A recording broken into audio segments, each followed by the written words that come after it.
Okay, welcome back. Part two of the 10-minute time trial, Bowers percentage running. We had the individual we're going to use as our example.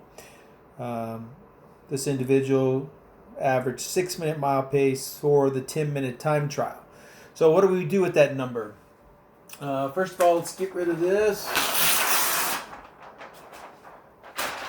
6-minute time trial, 6-minute pace. So I told you that person's probably capable of just under a 3 hour, 3:10 marathon as a ballpark number. So let's let's assume this individual is not very experienced, but just is younger. They're under 30, athletic, and they were able to sum it up this 6-minute pace, which is very good. So they have a naturally high aerobic capacity, maybe, and they want to pursue distance running. And let's say that they want to focus on the half marathon distance. Half marathons are so popular. So they're going to focus on a half marathon. And so what will we have them do?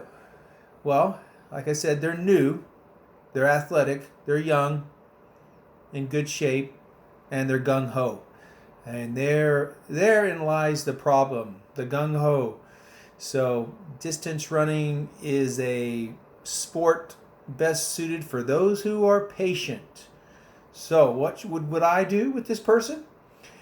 I would have to beat them over the head many times to explain to them patience is your number one friend. Let's build your engine. You've already got a good start. Let's build your engine and make sure that you can string together some weeks of training and obtain the goal in that half marathon that you want. So let's say we've got a 7-month window, which is much better than sometimes clients approach me. Hey, I got 6 weeks to my half marathon, but I haven't been running. What can you do for me? Nothing. I want a base first. So your base, your easy to relax running can almost never be large enough. I can't prove that, but my belief is it probably cannot be large enough. What stops you or what slows you, what limits you from having just a tremendous amount of volume is the joints and the ligaments and the muscle soreness.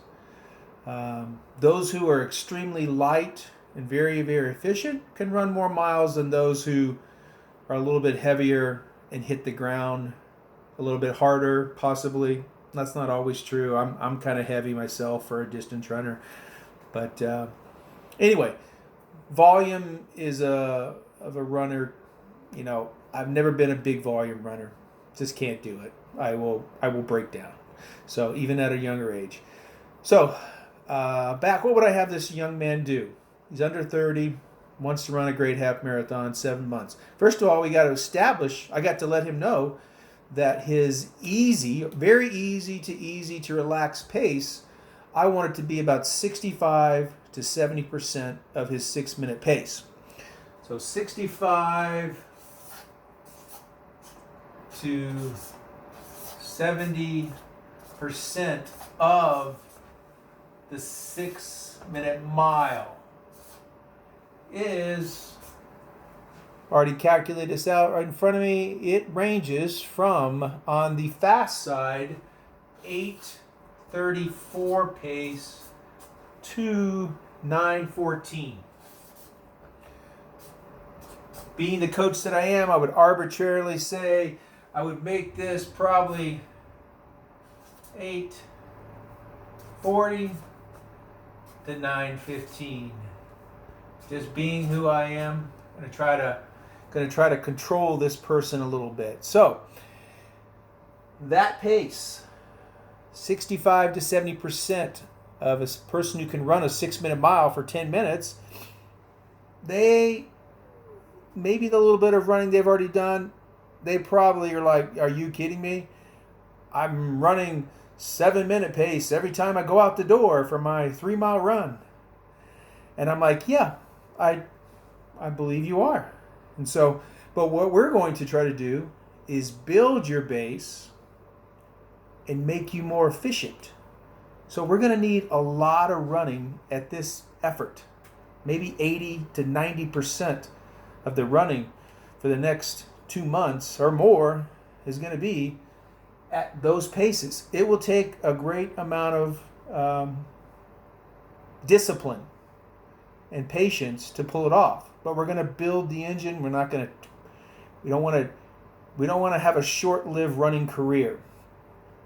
A person who with this kind of talent is going to be easily tempted to just run faster every day, and they would be able to do that. There's a lot of people who would be able to run. I'm going to run 6:45 pace today for my 5-mile run, and then the next day I'm going to run at a 6:35 pace, and then I'm going to the weekend going to throw in a 10-miler, and they'd get away with it for 2 weeks maybe, and then they would probably crash, and then they would have some time off, and they'd have to regroup.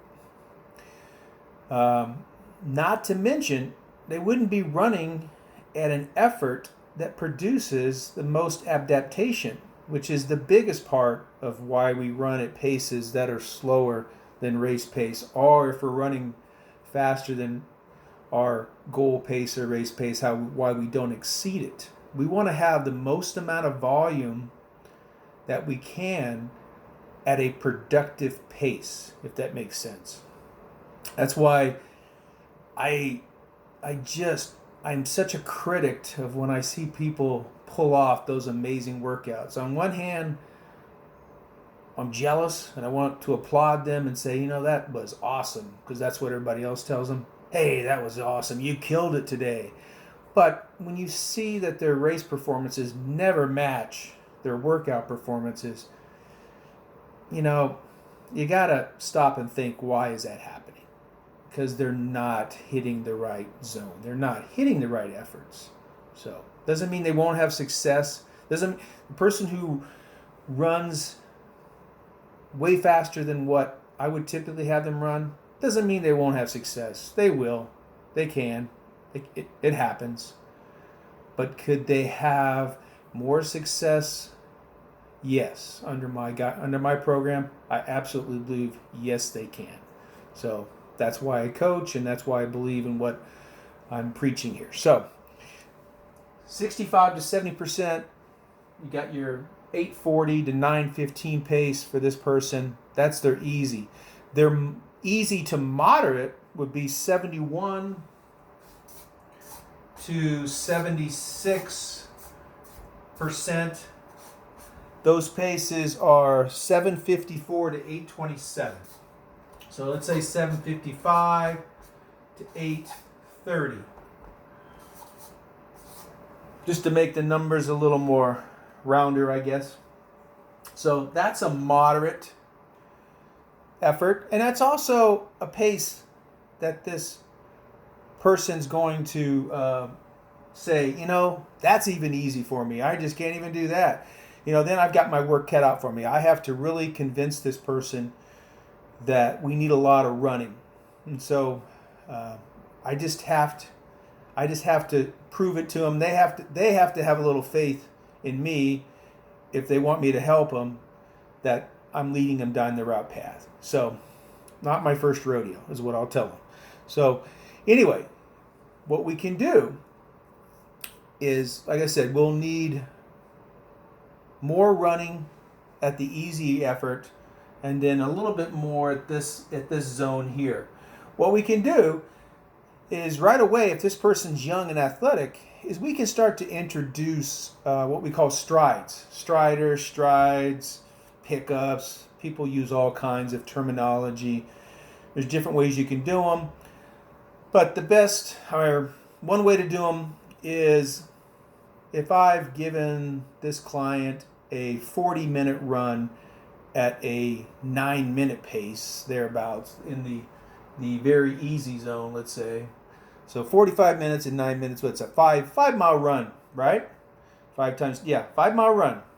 When they finish that, they want to do a little stretching, a little dynamics, or if they want to do dynamics before, what they can do is do anywhere between 4 to 6 strides. We can start with those strides just being like 80 to 100 meters. But again, we're going to use caution, and the pace that we're going to run these strides out is a pace that you can control. We know that this person could probably run, 6:15 pace for their 5K. They could run faster than that if they're trained. But let's say right now they could run 6:20 pace for a 5K just off of where they're at. Not too shabby. Maybe we'll have those strides right at that pace and just a little faster. And the strides you're going to work on running faster but under control. Just controlling your effort, having good turnover, thinking about your form, and thinking about going longer at these faster paces down the road. But for now, don't make it any more than 150 meters. So 150 meters for this person, let's say they had 550 mile pace, 6-minute pace, 6:20 pace for 150 meters, and they do it 5 or 6 times with 30 to 40 seconds rest in between each one. Again, not challenging. We're not trying to make it challenging. We're just trying to let this person stretch their legs like a racehorse. Stretch their legs a little bit, feel good about running a little faster, and also just break up the monotony. The other thing you could do is to throw in 4 to 8 hill repeats of 100 to 200 meter, maybe 250 meters. But again, controlled effort. You're not just trying to see how fast you can run each hill repeat. You're simply trying to get up the hill and under a controlled. Legs are going to burn just a little bit if you're using somewhere between a 4 to 7% grade of hill. Your heart rate's going to go up. Your legs are going to burn a little bit. You're going to be breathing a little harder, and now you have a precursor to faster running. You're letting the legs get stronger and adapting so that down the road you can run those more strenuous workouts. So I could go into great detail. I don't want to bore you. That would be, an actual plan. But anyway, I just want to let you know every day I think of a way to express my method, and I come up with something new. Probably 3-4 times a week, I come up with something. Oh, I'm gonna tell this to that person, or I'm gonna say this if I created a video. And most of the time, I never remember it. It's usually in the same vein. It's just me trying to establish or back up what I believe in. So I just want to let you know that I'm always thinking of running and always thinking of the backup for why I'm having someone do what I have them do. So anyway, that very easy to easy zone, 65 to 70%, 71 to 76% of your baseline. These are of your baseline would be easy to moderate. Some days they'll feel really easy at that pace. Some days it won't feel some days it won't feel very easy. So of course your course changes. If you're going uphill, you have to adjust for that. Doesn't mean you run, if you're going up a 6% incline for a quarter mile and you weren't supposed to go any faster than 8-minute pace at any time, really, then you don't run 8-minute pace up that hill. You would probably run more like 8:30 pace, because that would be like the equivalent. If that makes any sense? So hard to do, but the best distance runners are the ones who have discipline, and not the discipline to always push it, but the discipline to know when to hold back and be happy with what they've attained for that particular day. So it is very difficult. I'm excited about every single time I'm going to run. I think about it the day before, like, oh, this is going to be great. And I always have to remind myself, okay, it's just going to be, it's only going to be an easy day, but I'm still excited. I'm excited. And then those days when I know I'm going to go out and I'm going to push it, to a different level, I'm even more excited. Get butterflies, even though it means nothing to anybody other than me. So, coming up, I think I'm going to do a 10K time trial, and I'm looking forward, to seeing where I'm at. If it doesn't go well, I regroup and assess it and see why are the reasons I didn't obtain where I thought I was. But hopefully, usually it turns out to be a positive experience. So anyway, what else can I tell you today without talking too much in this one segment? But those are just the basic easy and maintenance runs, as we call it. That first 65 to 70% could be considered a recovery run by a lot of people. I don't really like the term recovery. Recovery runs are almost never recovery runs unless they're extremely short and extremely slow. Every run has efforts, unless you're just, unless you go below 60%.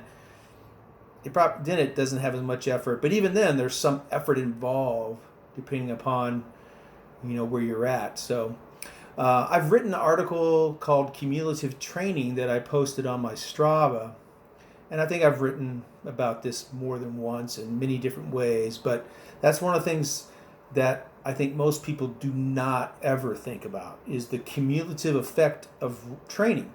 Cumulative effect of training is a positive. If you continually train in a consistent manner, you will improve almost no matter what you're doing. You get out there 5 times a week, 6 times a week, or even only 4, you're likely to improve. Even if you are running too fast or too slow, you're probably going to have some improvement unless you're already at an extremely high level. But the cumulative effect of doing too much, too fast, too soon is a negative. It's not a positive. So that's why I say it's much more difficult to be a disciplined athlete and follow the plan, as opposed to being a athlete who just wants to kill it every day. It's much more difficult. And so cumulative effect can be a positive, can be a negative. The next segment we will go into my zones that I use when we start talking about a more specific workout. When we say we're going to do a 2-mile warm-up and I'm going to have you run 4 800 or 4 half-mile repeats at X pace, I'm going to explain what that pace may be for this 6-minute mile individual, this person with the 6-minute baseline.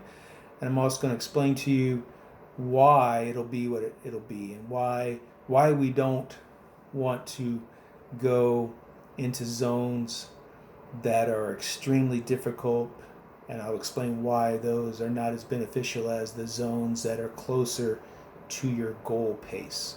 Thanks, and I'll chat with you soon. Have a good day.